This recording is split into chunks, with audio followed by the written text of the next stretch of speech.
As we prepare materials for our students, one of the things we will have to keep in mind is some students might be using, let's say, their parents' computer, or they might be using their school issued computer, but access to our documents and our materials that we put out there should be versatile enough that any account can access it.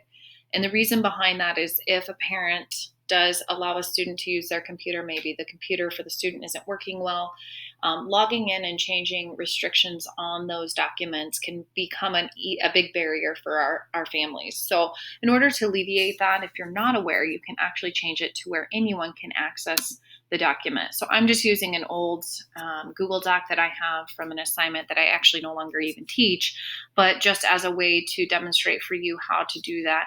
In my assignment, some of the things that I do is I create spots for the responses so that I can use those as placeholders to previous student responses. This is just a table. And if you go under Insert Table, all I do is select one cell.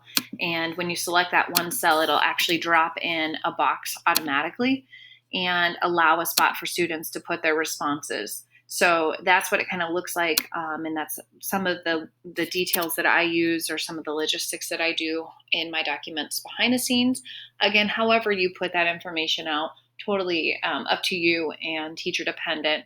But one of the things that I have found is it makes it easier for me to review work if I do that.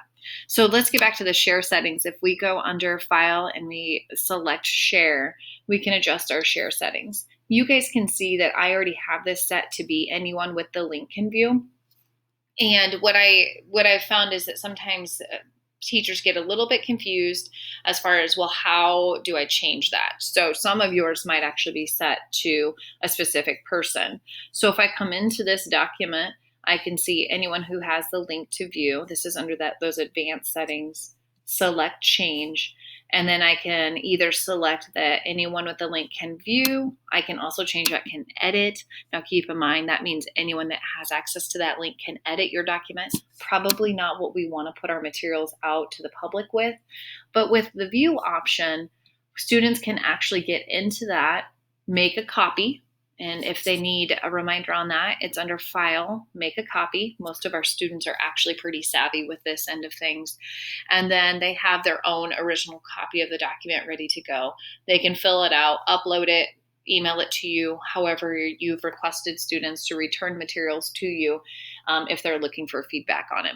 So again, those share settings are really important. Try to avoid restricting those share settings down to even just your class list, mostly because if they're not logged in under their own Gmail account, lots of reasons that could happen.